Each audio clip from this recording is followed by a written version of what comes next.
All right, guys, so now we're going to talk about guard retention. So I'm just going to start off kind of describing guard retention, grip fighting, and pin escapes, okay? So what we started with in this series was we went through some basic controls like collar sleeve, double sleeve, de la riva, and then we did grip fighting, so go up, right? We did grip fighting, which is like starting with no grips, trying to establish our initial entanglement. So then the next phase is what I just call guard retention. And that's basically, I don't have any guard, he's trying to pass, and we're in this kind of like mid-range, so he's like going around somehow, and I'm trying to block and get back to center and then start trying to tie him up. Okay, I break the guard down into 4 main phases. It's skill in your position, which is what we started with because we're like reverse engineering. So it's like the skill in the guard you're in, like how good is your closed guard? How good is your de la riva guard? Those are your positions, okay? Then the next phase is grip fighting, right? And that's like you trying to establish those positions.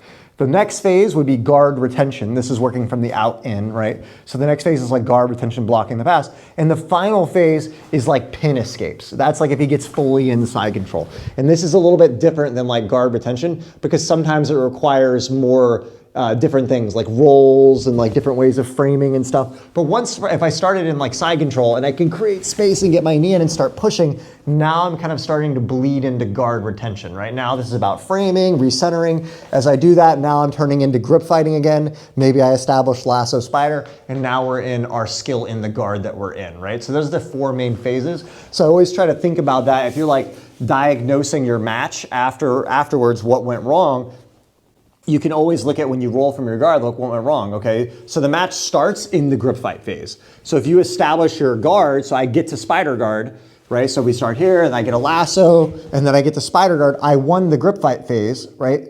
But now if he like loops out of the lasso and throws me, okay, then the problem in that match was my spider guard, right? So I could work on the spider guard. Now maybe he tries to pass and then I'm able to block it, I get back, I grip fight again, go back to spider, and then he loops out and throws the spider again. I loop back and I come back. Then clearly the problem here is the spider guard, right? But if my spider guard's actually pretty good, right, and then I get him in like a triangle or something, and then I almost finish it and he gets out, and then he starts scrambling to pass, and I can't stop the pass, then it's more guard retention, right? Now, if I can't stop the pass, he gets into side control, and then I can't get out of side control, then it's a pin escape, right? And again, I'm not gonna go into pin escapes in this series because each pin is different, right? It's not like there's just one general pin. There's like, like so many different ways the guy can hold side control, so many different ways the guy can hold north-south. So you kind of want to categorize that, okay? So what we're gonna focus on in this series is particularly that kind of mid-range, like stopping the pass, the mechanics of keeping the guy in front of you, how to position your hips and all of that stuff. And like I said, this kind of bleeds into the grip fighting because they're both kind of happening at the same time. So you're gonna see a little bit of a crossover from what we covered in the grip fighting series, which is more of an emphasis on what you should be doing with your hips and things like that. So the way I'm gonna build this is we're gonna start with what I think are some like fundamental mechanics that are really important to understand for how the guard functions and how guard passing functions. And as you understand those, we'll start moving more into practical application of dealing with stopping like a toreando pass, a knee cut pass, a double under pass, and things like that. All right, guys, so now let's look at the first concept, which is the importance of elbow-knee space. So go up. So one of the most important things when someone's trying to pass your guard, if he's passing to the side, for him to actually pass my guard, he has to get inside by elbow-knee space, right? Literally, he won't get points for a guard pass coming to like side here.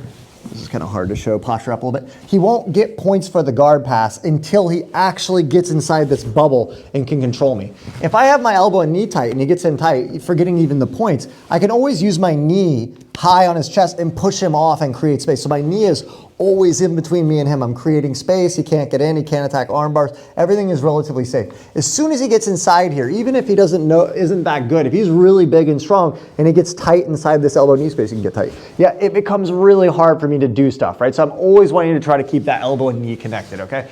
So understanding that principle is really critical because when you understand, okay, I'm trying to protect this elbow knee space, it makes it a lot easier and it makes a lot of concepts make sense, okay? So when I was talking about like kind of your initial leg positioning, it's really important to understand the elbow knee space because a lot of guys, what they do is early on when they're in their guard, they either leave their feet low which makes the elbow knee space open a lot. Or a lot of guys, before they have grips, they start chasing the guy with their feet. That's one of the worst things you can do. If I don't have a grip, extending my legs doesn't do anything. It's like I'm like reaching for him, but I can't grab him with my feet unless I have like monkey feet I can grab. But like you can't really grab with your feet. So all I'm doing when I'm reaching out for my opponent is opening up this elbow knee space. So now if he was to throw my legs to the side, see, now it's way harder. I have to get my leg all the way back, right? So it's way harder. Whereas if I just stay tight with my knees, now it's really hard for him to get in that space. Even if he grabbed my legs and ran around and go to knee on belly, see here my knee is still tight. I can actually push, start fighting, right? So it's like it makes the energy level to stop the guy from passing just so much less. I just keep my knee tight, frame, defend. It's very simple, okay? So again, we're here, maybe we'll have to go that way, right? So I'm like this, I have my elbow and knee tight, keep your feet here, and then again, that goes back to all the rocking, grip fighting stuff, making sure we're just keeping this here. Another big thing with the elbow space is that I want to avoid, when I'm in guard retention, having to put my feet on the floor. If you have to put your feet on the floor, it's usually like you're really in a lot of trouble, okay? If I'm putting my foot on the floor, it's probably because I'm in like side control and I need to do like a bridge or a really powerful shrimp. But anytime you can avoid having to bridge or shrimp, it's always better to keep your legs up. Because if I'm putting my foot, if he's passing this way and I put this foot on the floor, inherently I'm opening the elbow knee space, right? So if he starts circling this way and I try to follow by doing this, I'm opening this up. So I never want to put that foot on the floor.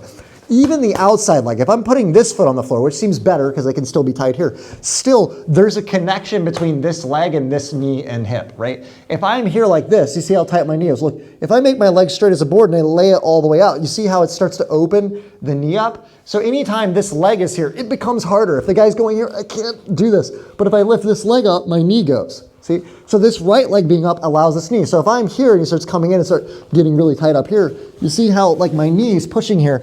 I'm not even lassoing with this yet. I'm just using this leg up to keep this inside knee tight so I can push with the knee and then start working out from there, okay?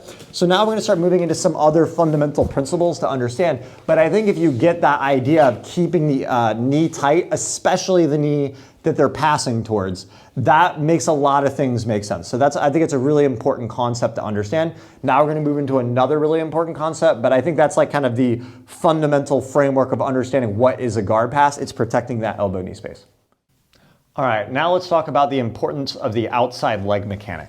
When we're trying to recompose our guard, right, one of the most important things is we're trying to keep the guy centered in front of us. If he starts to walk this way, I'm starting to feel a little bit uncomfortable, right? Even though my elbow and knee is tight, the more he goes this way, I start to feel a little bit uncomfortable. He might, even if my elbow and knee tight, sometimes he'll start trying to go to north-south, right? And that can become a problem. So because of that, our goal is always to keep this guy in front of us, right? So if he starts circling this way, that's why I talked about before, we want to rock to try to keep him in front of us. I don't want to be putting my feet on the floor to follow because then I'm going to be opening up that space, okay? So one of the other really big things here for centering, okay, as we already covered the rocking back in the grip fighting section, right, is using our outside leg to recompose. Okay, so if you stand a little bit closer and then just stand about right here. Perfect, okay. So if he's here like this, right, I don't want to be trying to recenter using my inside leg on anything. The reason for this is if I go here to try to recenter, I'm inherently opening this space a bit, and even though I may be able to kind of center up with this, if he starts to go this way or push this leg off, I've opened this up and now I'm creating this gap problem, okay? So what we want to focus on instead is if he's here like this and I'm tight, you can come a little closer, right? Is if he's here like this and I'm tight, if he's back a bit, then I can always just kind of rock, right? But if he starts to get a little bit closer, exactly, now I can't really rock because he's so close. What I want to focus on here is using my outside leg to recompose. Using the outside leg, there's a lot of different ways I can do it. I could put my foot on his hip, I could put my foot on his thigh if he's grabbing my pants. It might be a foot in the bicep. It could be in his chest. There's a lot of different ways this will manifest, okay? But I need to use the outside leg on something. Let's use the hip, right? I need to use the outside leg on something because this will allow me to recenter my hip without compromising this inside elbow knee space. So if I'm here like this, I can now center up and now I'm centered, right? If he goes the other way, like this, I'm here if he grabs the pant leg maybe. Foot in the bicep, pull down with the foot, and now I've recentered without compromising the side he's passing towards elbow knee space. Understanding that concept of using the outside leg is so critical. You're going to use it everywhere. In the knee cut pass that we did before, where he grabs here, right, to go in for the knee cut. Here, I'm using the outside leg to push and regain this back. So using that outside leg mechanic often is going to make a big difference. If I'm in like side control, to get a little bit off topic, you know, like basically what I'm doing is I'm framing, I'm getting my knee in, I'm creating space all so I can get this foot over to push and recenter. Or I get my knee in, I get my knee in, I push, and I get my left foot on the hip here so I can recenter. Sometimes you'll be here, and you may have seen this in other instructionals, I use my shin in the bicep to recenter. But everything is based off of this outside leg getting some kind of connection to allow me to create space and recenter this knee tight. If I'm here and I'm trying to use this bottom knee to recenter, I'm just opening the gap. So you end in this like perpetual him chasing you, right? So make sure you're not using the inside leg always to recenter. You want to, majority of the time, be using this top outside leg to help you recenter, okay? So again, just the main concept there is whatever side the guy's passing to, the opposite side leg should usually be your recentering mechanic. All right, guys, so now let's talk about one of the most important things for using the outside leg mechanic is your hip angle, okay? If I'm trying to use my outside leg to recenter, then the angle of my hip is really important. Notice, this is different than centering. Centering is like, I'm square, he's standing over here, my hips are like this, and they're just angling like a turret to the other direction. That's centering. Hip angle is different. Hip angle is, am I on my side or the other side, okay? So if I'm here, like centered, right, and he goes this way a little bit, right? If I'm centered, this outside leg can find space to go over. If I'm angled into him a little bit, this outside leg can very easily find space to go over. If I'm angled away, now it's really hard to throw this leg over, because if you look at it, my hips, if they're angled this way, the amount of flexibility level I need to throw my leg back over this way is way higher, right? So you can only use your outside leg to the extent of which your hip is angled in the correct direction, okay? So this is probably one of the biggest things that kills people's open guard retention is this silly, super simple movement, which is just, I just call it the hip swivel, okay? So if I'm here and he goes this way, I just wanna hop my hip. See, I just angle my hip just a little bit, right? Just that little angle there makes it so much easier to lasso, throw my leg. If he's holding my pants here, look, a hip swivel, foot in the bicep, center up. Now look, if he's holding the pants and I was this way and I start going this way, look, I can't do anything, right? If he's holding my lapel to lasso, or sorry, knee cut or something, right? And I'm this way, it becomes really hard to throw the leg over. When I'm here, it's really easy to throw the leg over. So paying a lot of attention to if I'm here and he's moving around, he starts going this way a lot, look, I've already angled my hip that way. If he starts going the other way, right? See, I'm angled my hip that way. Now I can still be pretty centered, so he starts going this way, and I'm just keep going.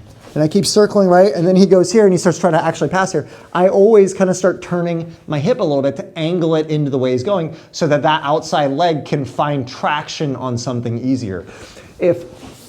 If you make that mistake of like, this is very common, people learn about that outside leg, so they start focusing on it, but then the guy starts passing and they're here, he starts going this way, and they kind of like gravitate with their upper body, but their hips go the wrong way. Now none of this is gonna work. You can't lasso, you can't put the foot in the bicep, and you're starting to just get out of position, okay? So again, the first thing was keep the guy centered, then we're using the outside leg mechanic to center ourselves up. The next thing is understanding the idea of the hip angle or the swivel of your hip is what's going to make it easier for that outside leg to make contact on something to recenter. So focus on keeping the guy in front of you, trying to use the outside leg, and using the hip swivel to make it easier for the outside leg.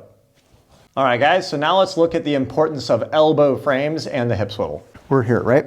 So now, if my opponent starts to go this way, okay, and then this will start to turn a little bit into like Toreando defense. If my opponent starts to go this way and he's pushing on my legs to try to rotate my hip this way, which often what will happen is, like I explained the idea of hip swivel before, right? I want to have my hip angled this way. As a passer, especially the more advanced it gets, he's usually trying to create some kind of motion to force my hips the way I don't want to go. Right? So when that happens, using your outside elbow on the floor will help give you a lot of counterbalance to recenter your hip, right? If I'm, for example, if I'm like this and I'm trying to do the hip swivel, but he just starts pushing my leg that way, so it's going here, I can't just will my hip back. Now I can do that little hop jump sometimes, so he starts pushing this way, and that can help for sure, right? But when he really puts a lot of force, it's really hard. So that's where, go ahead and go to that side. Okay, That's where, I'm just switching the sides, right? That's where this elbow frame on the floor, right, like this, and my hand on my thigh is gonna act as a support system for that. I could just do this, you could even do this, right? I think the best is usually this, but understand the main core goal is keeping your hips swiveled in so your right leg can find contact, right? The elbow frame on the floor is acting as a support system. Sometimes, depending on the positioning, I might end up with my elbow high. It just kind of depends on where the guy's at, but I'm trying to get some kind of counter force here. So even if I was just using the elbow, start pushing me this way, he pushes, this gives me support, but man, this gives me so much more. So now he's just drive all your weight into it. See, this acts as support. But see, if I just do this and I don't do the hip swivel, push, and I don't do the hip swivel, now it doesn't work. So you need the support and the hip swivel. So now driving really hard. See, now look, my foot can come up to the bicep. I can start recentering there, maybe grab the sleeve, break, lasso, and now I'm getting my initial control. Again, that's where like grip fighting and guard retention start to interconnect. As you defend the pass well, there's gonna be a lot of opportunity for the grips off of their pass sequences. Because for them to pass, they have to commit a grip, right? They can't pass you without grips, right? So they have to try to commit a grip. So when you stop the pass, usually there's an opening right after that retention or guard retention effort, right? So he's gonna go this way again. So he tries, boom, I block, foot in the biceps, center up. If he keeps holding, grab the sleeve. If he holds both, I go straight to double sleeve. If he grabs one, I break, lasso, collar, sleeve. If I grab the ankle, now I'm in De La Riva, could go to sit-up guard, could go to low guard, could go to De La Riva X. All this stuff starts to open, okay? Right, so he's here, so he starts to try to pass this way. Again, frame here, hip swivel, foot in the bicep. Center up, now I can double sleeve, start building from here. Maybe he lets go of grips, he backs up a little bit. Okay, I sit up, scoot back, back away. Now I'm proper grip fighting again. Here, collar sleeve, and now we're starting to build our game from here. Okay, so understanding that structure of the elbow off the floor and framing your hip is really key. Right? Now bringing another concept back together, this goes back to the idea of what I was talking about, of that balance between guard retention and grip fighting, because it is good to have that elbow on the floor, but ultimately when you want to commit a grip on something to tie the guy up, you're always risking the pass a little bit, right? Because, stand up and be here. If I'm here like this, and he starts to go this way a little bit or something, I'm framing, I'm doing this, but ultimately to make a grip, I gotta kind of like let go of the frames a bit, right? So you have to kind of figure out where are you safe and when it's time to frame, right? So if he goes back over here, maybe I'm looking for the sleeve, I get, and I get the grip, that's great, and I set up the guard. But now maybe I make a mistake and he starts to pass. Well, I gotta let go of the grip, frame, get back to center. Okay, now I'm gonna let go of the frame for a second to try to quick break and lasso. So you're always riding that line. So if you're kind of assessing your matches after the fact, trying to critically analyze what you're doing, you need to pay attention. Like, should I have been, guard retention there? Should I have been trying to stop the pass still? Or should I have been looking for the grip, Or am I, defending too long and never looking for the grip? Or maybe you're holding the grips too long and you need to let go of them and focus on guard retention. That's another super common problem. All right, so now let's talk about the importance of the inside frame for centering out. Okay, so before, primarily what we were talking about was the outside leg and the importance of that as a mechanic to recenter your hip. The other super important tool for recentering are our arms, okay? And what's available is gonna depend. If he's really far away, sometimes it's harder to use the arms. If he's closer, it's easier. So what's gonna happen now is the guy's gonna control the legs and he's gonna start to walk around this way a little bit, right? So now I can actually reach out and frame on his leg or his shoulder, depends on where he's at and where his weight is. As long as my knee is tight, this is fine. I still haven't compromised my elbow-knee space here because my knee is tight. This would be a risk, right? But as long as my knee is tight, I can do this. That's why keeping your knee tight is good, because now I can frame, okay? So look here, normally we're using the outside leg mechanic, right? But in this, watch this. So stay here like this and stay kind of closer. Look, just using this hand, I can actually center myself, right? So not only do I frame and I kind of pull down like this, and this allows me to center my hip up, okay? Now the reality is anytime I'm fighting, I'm gonna be using both of those tools. I'm not just gonna use the foot and the bicep, I'm not just gonna use the frame, I'm gonna use both. So if he grabs like this, he starts to go around, I frame, push, and now I'm in, now I got my grips, whatever I want, right? So learning to use that. If he does like more of a one-arm throw maybe, right, and then pop, yeah, see here, look, I have to hop, swivel like this, but look, I'm also, it's hard to get this, so I'm gonna go here and go like that, right? So he's here, he does like a throw, boom, frame here, center up, right this, and then now from here, break, lasso, collar sleeve, now I'm getting an initial entanglement. Okay, so you see how that works? That inside frame is super key, right? So my outside arm generally, right, and these are just generalities, my outside arm, if he's going this way, is usually framing the floor of some kind with elbow and then hand on the thigh, or just elbow on the floor, maybe hand on the floor. Usually I like the thigh. And then the inside arm is going to be framing on something usually if he's running around. So frame here, block, right? He grabs here maybe. I'm like this, he grabs this. I go here, use this arm, center up. Okay, let's try it on the other side. Right, so we're here, he starts to go around, boom, here, hip swivel, frame, foot in the bicep, use this guy, center up, right?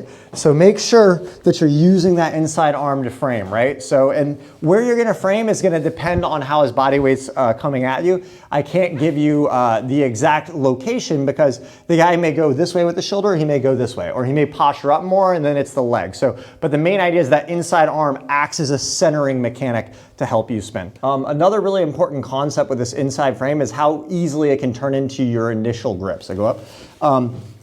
Is the idea that like if I'm here and he does like say a one arm throw or something, right? A lot of times I might block this leg like this, right? And then I'm like, because I don't have anything with this to catch, I'm gonna use this frame to center up. But a lot of times this can turn into my initial grip. So again, that's like about riding that balance between guard retention and grip fighting. I'm blocking, I'm framing, but that frame can easily turn into a grip.